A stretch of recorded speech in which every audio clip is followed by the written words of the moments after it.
Goji Center just released their take on this matchup, so I thought I would give my take on this, of course, utilizing power scaling. Quick note before we continue, thanks to DinoCap for the calculations for Disney Carno, and Ace of Spades for helping me out on other calculations. One other thing to add is that this video will utilize the V-Rexing in the movie, more specifically, the bowl. And while technically I could use a healthy one, it won't really change the verdict very much. Now, let's move on to the scaling. Now, while I have my issues with the V-Rex, I'll put my bias aside and scale them as accurately as I can. So let's begin with size. With a height of 6 meters and 15.6 meters in length, its weight would be 19.7 metric tons. Being stated to be able to run at 25 miles per hour, its kinetic energy would be about 1.2 megajoules, which is consistent as they are able to survive rather big falls, which also fall within the megajoule range. However, these are not even their most impressive showings, as in the movie, they could contend with Kong for some time. 2005 Kong has a plethora of feats that significantly upscale the V-Rex. A few of these include destroying a stone house, which generated 16.6 kilograms of TNT, and even 2.8 to 5.2 kilograms of TNT. Both of these feats are as low as wall level to even small building. Impressive stuff, I'll admit, just one little issue. The V-Rex barely scales to Kong. First of all of the punches Kongs throw at them basically sends them flying. All of that along the fact that they are easily overpowered by him, with a single hand nonetheless. Now, I'll not be disingenuous and say that they don't scale at all, as they can harm him to an extent. So let's play safe and assume the attack potency gap is roughly 1.5 times, making their attack potency cap at 11.06 kilograms of TNT. Still within small building, which is still impressive. But now, what about their speed? Speed-wise, the Skull Island Nature book states that they can run at 25 miles per hour as previously mentioned. However, you could make the argument that they should scale to Kong, which they blatantly do not, as again, at no point in the fight they manage to match him in speed, and most of the time, he's the one outspeeding them. So yeah, at best, they cap at peak human. Now, for the one topic I really want to tackle, agility. Oh boy. By the way people describe them, you would genuinely believe they are literal snakes. But as always, that's not the case.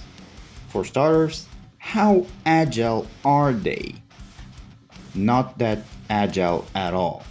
Not to mention, they don't even utilize their agility in any meaningful way.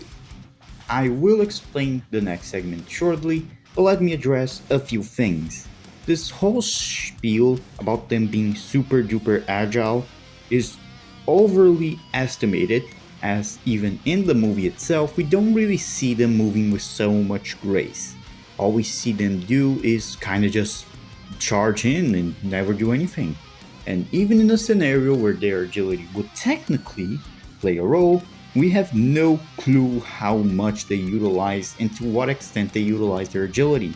That's even assuming if they are that super agile. Which, to be frank, they should be at least comparable to a real life Tyrannosaurus, which was a decently agile animal in and of itself. So before I lose my head over having to explain to people that being super duper agile is not an instant win condition, let's move on to the next categories. V-Rex were patient enough and smart enough to wait for the third one to appear and sneak on Kong.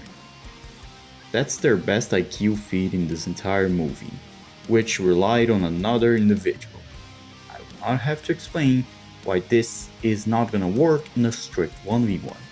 So, what about their battle IQ? They fucking suck. All they do is try to bite Kong. There's no strategy, there is no skill. It's all about the bite. The last V-Rex, fight. They have no concept of strategy at all. Now, credit where credit is due. Their endurance is absolutely amazing. This is the equivalent of making a hobo immune to pain and then throwing him at a London street. That guy is not surviving, but goddamn is he enduring a lot of shit. Nothing Kong really did caused them dramatic injuries at all. And this would not upscale their durability. They still got their asses kicked by much weaker stuff, and even Kong's casual punches were still enough to stagger them completely. So, to conclude all of this, V-Rex, in terms of attack potency, ranges between the high levels of wall to even small building, with peak human speeds, with some crazy endurance, and absolutely amazing stamina. Hacks and abilities are, well, they don't have any. So they don't have any sort of wild card in their side. But now, on to the Florida Man. Now, let's ignore the fact that I rewatched the entire dinosaur movie for research purposes, definitely research purposes, and I'll put aside my personal bias and scale them as accurately as I can. No wank, nor anything like that. That's just fair and objective scaling as you can get. So, how powerful are these big brutes? Surprisingly, they pack quite the punch. Official statements place its weight at 7 tons, and with a speed of 24 miles per hour, it calculates into 400 kilojoules. Not impressive at first, but this is where DinoCap calcs come into play. Thanks to all of his calculations, they place the Carno's AP between 3.5 to 6.5 megajoules. Mind you, this Carno just survived the cave collapse, and all it had to eat was a singular Gallimimus. So this wasn't exactly at its pinnacle, so of course we cannot quantify this, but let's not get too ahead of ourselves. Speaking of, let's talk about the cave collapse itself. This was a very difficult feat to calculate, but thanks to Ace of Spades, I've got the feat to about 63 megajoules or 15 kilograms of TNT. This would only scale through his durability. But what about attack potency? Well, for that, we have to take a look at Baylene's feat, which, after numerous attacks, finally took down a giant pile of rocks. Unfortunately, this feat is only about 150 kilojoules of energy, so while its AP is lacking, it is still quite durable in and of itself. So now, let's talk about speed. To absolutely no one's surprise, the Speed Demon is a speed demon, able to run at 24 miles per hour. This is consistent as he is able to keep up with Aladar, which is able to run at 38 miles per hour. So either way, he is either comparable or downright superior to the V-Rex. But can the speed, attack potency, and durability be put into good use with IQ and battle IQ by the Carno? Let's find out. The Carnotaurus that actually survived the cave collapse was smart enough to simply walk away and let bygones be bygones. Instead of catching more smoke, he simply let it be. And also one was smart enough to actually pick a much more fulfilling prey, that being a Pachyrhinosaurus, instead of a flimsy little baby Parasaurolophus. But does that IQ translate to battle IQ as well? Surprisingly, yes. The Carno is able to utilize both its head and tail as weapons, allowing them to overwhelm its opponents, showing more prowess in combat than even the V-Rex has, showing that despite their strategies not being exactly complex, shows that they have a lot more skill in combat for a normal dinosaur. But what about their agility and endurance? Agility-wise, we see them being quite flexible. Being able to climb a steep cliff requires quite a lot of maneuverability. While not as crazy as his opponents, their agility is still enough not to be too far behind. And for endurance, they can still fight despite injuries and starvation, as well as their crazy stamina following an entire herd for days with barely any food, and even though they were not exactly at their pinnacle, they were still considered a threat for the entire herd. Now, for the verdict.